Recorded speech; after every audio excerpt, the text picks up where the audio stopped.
Sveiki visi, jūs esate CryptoArt YouTube kanale ir šiandien kartu su jumis mes pakalbėsime, kas mūsų laukia šią savaitę, tai yra pakalbėsime apie Bitcoiną ir Ethereumą ir pasižiūrėsime, ko mes galime tikėtis toliau. Nepamirštam paspausti like ir subscribe mygtuką bei parašyti savo mintys komentarę. Šiandienos video noriu pradėti nuo Fear and Greed indekso ir trumpai pakomentuoti, ką mes čia matome. Tai visų pirma, mes matome, kad užėjome į raudoną zoną, tai čia yra oversold zona ir tai aišku mums sako, kad galimai mes jau esame netoli dugno ir greitų metų galime atšokti. Tai šiandien mes pasižiūrėsime, nuo kokių zonų, būtent nuo kokių levelių mes galime tikėtis, kad Bitcoinas pakeis trendą ir mes pamatysime didėjantį trendą bent jau lokaliai. Toliau noriu pakalbėti apie likvidumą, kur jis yra. Tai štai čia mes matome, kad Bitcoino likvidumas yra tiek viršuje, tiek apačioje. Tai pats pagrindinis likvidumas Bitcoino grafike yra maždaug nuo 65 tūkstančių iki 66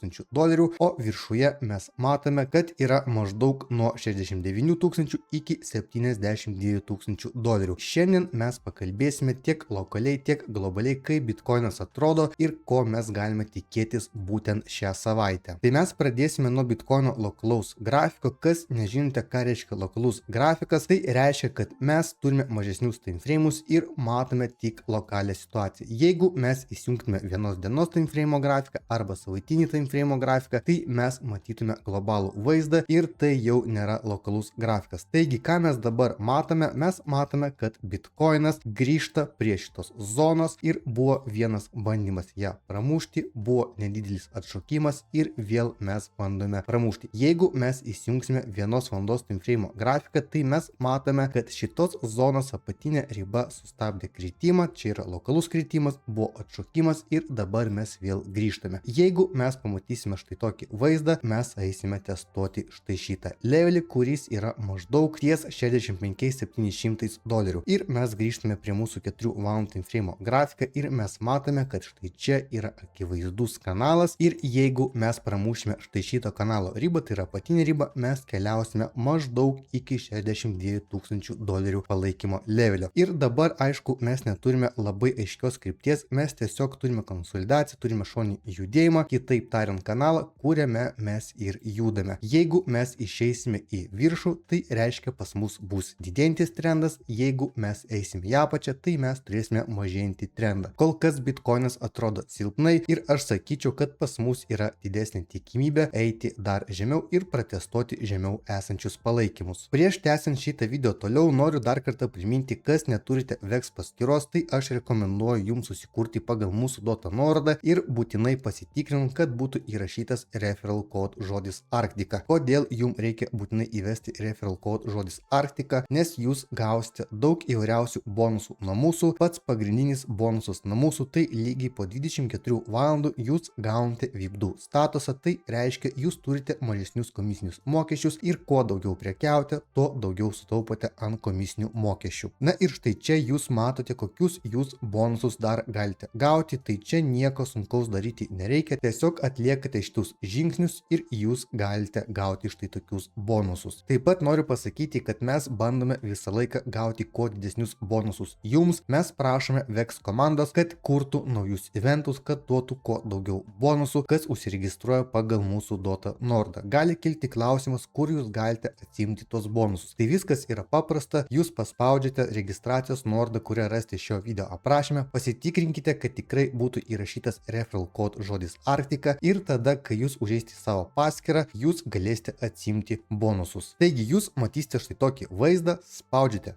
štai čia ir štai čia galite atsimti visus bonusus, apie kuriuos mes dabar kalbėjome. Ir taip pat jūs matote, kad čia yra pakankamai dar daug įvairiausių eventų, nes VEX labai dažnai daro naujus eventus, kuriuose jūs galite dalyvauti ir pasimti dar papildomų bonusų. Štai čia turime sekantį Bitcoino lokalų grafiką, čia yra šiek tiek aiškesnis vaizdas, tai mes turime tiesiog kanalą ir aš pažymėjau, iki kur mes tikėtina dabar eisime, jeigu mes pramušime štai šitą ribą. Tai yra maždaug nuo 60 tūkstančių iki 63 tūkstančių dolerių ribos. Tai yra, jeigu Bitcoinas dabar pateisina štai čia kritimą, tada mūsų laukia tolimesnis pramušimas ir galime tikėtis, kad Bitcoinas nueis būtent iki šitos zonos. Kaip matome, štai čia lokaliai Bitcoinas bando keisti trendą ir jeigu jums kyla klausimas, kodėl, mes turime štai čia vieną bangą, banga, čia yra antroji banga ir jinai yra mažesnė už prieš tai esančią ir mes turime lokaliai mažinti trendą ir tai reiškia, kad mes einame testuoti štai šitą ribą. Tai mes galime tikėtis, jeigu bitkoino kaina nueis iki šitos ribos, čia bus kritimas sustabdytas, gali būti kažkoks nedidelis atšokimas ir jeigu kaina grįžta prie šitos ribos, reiškia bus pramušimas ir mes keliausime štai čia.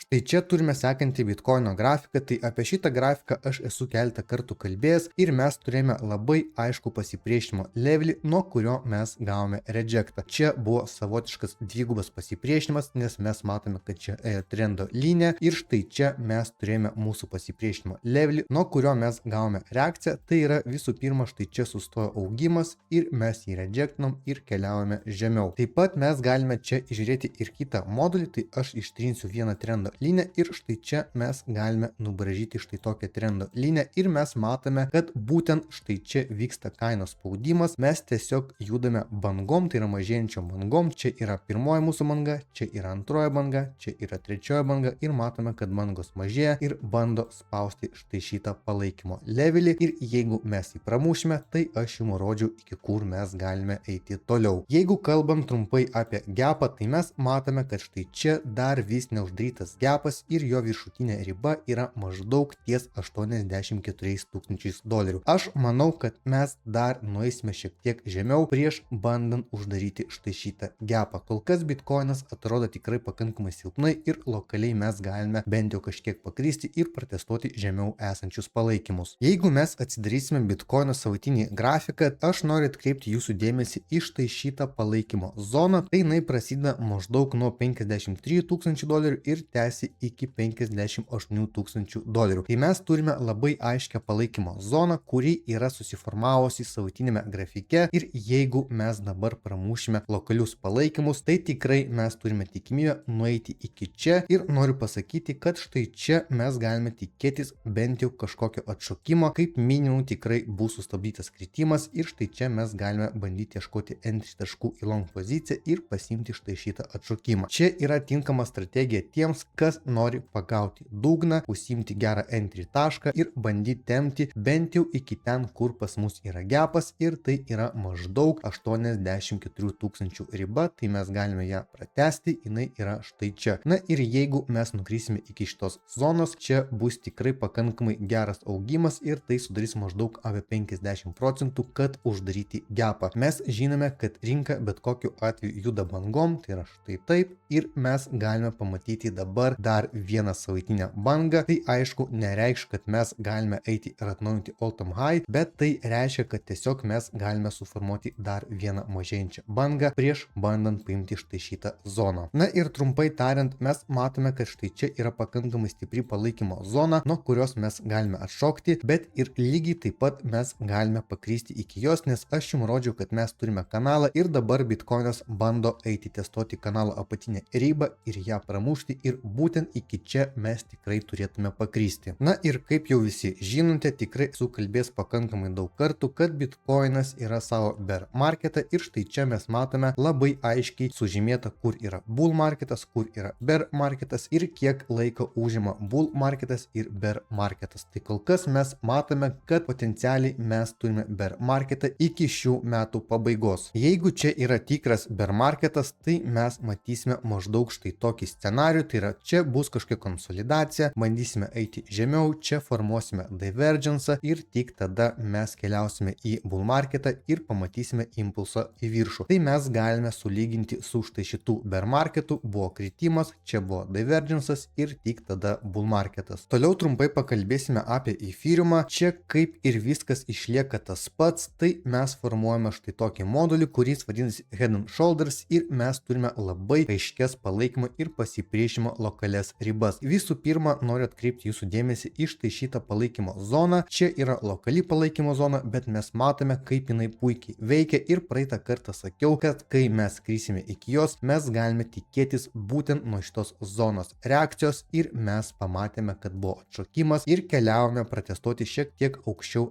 esantį pasipriešinimą. Taigi, ką mes dabar turime, tai mes turime pirmą retestą su štai šitų palaikymų leveliu, kuris yra maždaug ties 1950 dolerių ir kai kaina dabar grįžta, tai mums signalizuoja, galvoja, kad mes galime tikėtis, kad bus pramušimas ir bandysime testuoti štai šitą zoną. Jeigu mes pramušime būtent štai šitą palaikymo zoną, pas mus pradės veikti šitas modulis, kuris vadinasi Head and Shoulders ir jo tikslas, matome, yra iki pat savaitinio palaikymo levelio ties $1740. Taigi, jeigu mes pamatysime štai čia pramušimą, mes galime tikėtis, kad Efyriumas nueis iki šito palaikymo levelio ir jį pratestos. Čia galimas kritimas sustabdymas, kas tikrai yra logiška ir galimai mes gausime kažkokį atšokimą, bet jeigu šitas atšokimas bus silpnas ir kaina vėl grįž prie palaikymo levelio, reiškia pas mus didėja tikimybė nueiti pratestuoti žemiau esantį levelį ir pilnai tada bus atidirbtas štai šitas modulis. Tai mes matome, kaip puikiai veikia palaikymo pasipriešinimo leveliai ir zonos, kas nori išmokti juos nustatyti, kas nori šiaip išmokti, kas yra prekyba, kaip reikia teisingai žiūrėti į prekybą, kokie turi būti jūsų lūkesčiai, tai pas mus yra Arctica Academy ir ten galite susipažinti plačiau. Štai čia yra mūsų svetainė, jos nuorodą jūs rasite šio video aprašyme, tai kam aktualu, jūs galite užeiti ir susipažinti. Tai dabar trumpai noriu papasakoti, kas čia yra. Čia yra 3 mėnesių mokymo programa, kurioje mes kalbame, kas yra prekyba, kas yra psichologija, kas yra aplink prekybą, kaip reikia žiūrėti į prekybą ir dar apie daug naudingos informacijos, kuri yra susiję su prekyba. Tai čia jūs galite ateiti, susipažinti, pasiskaityti, kas įeina į mūsų mokymo programą ir taip pat, aišku, galite pasiskaityti atsiliepimus. Jeigu norite daugiau atsiliepimų, tai galite paspausti štai čia. Na ir trumpai parodysiu, kaip atrodo visa mokymo programa. Visų pirma, jūs turite tiesiog skyrius ir kai paspaudžiate ant tam tikraus skyriaus, jūs turite įvairias užduotis. Mokymo programa yra sudėta tokiu būdu, kad jūs žiūrite video, pasižiūrite video, toliau keliaujate atlikti testą ir tada turite namų darbus, kad tikrai suprastume, apie ką mes kalbėjome ir kad vėliau galėtumėm panaudoti savo prekybą. Kam aktualu, galite susipažinti ir visas nuorodas rasite šio video aprašyme, o jeigu kils kažkokių klausimų, tai drąsiai rašykite mūsų administratoriui, kurio nuorodą rasite irgi šio video aprašyme. Na ir trumpai dar noriu aptarti vieną Efyriumo lokalų grafiką. Tai štai čia mes turime trikampio modulį, jis atrodo štai taip, štai čia buvo pramušimas ir matome, kad mes bandome jį testuoti. Aš dabar ištrinsiu štai šitą trendo liniją ir noriu nubraižyti štai tokią trendo liniją ir mes matome lygiai tą patį, ką ir Bitcoino grafike. Čia vyksta spaudimas prie palaikymo levelio, jis yra štai čia ir mes matome, kad yra mažėjančios bangos ir pas mus didėja tikimybė jį pramušti ir kaip minėjau prieš tai, kad mes galime nueiti šiek tiek žemiau ir pratestuoti žemiau esančius palaikymus. Tai visą šitą modulį jūs galite nusibraižyti ir stebėti, į kurią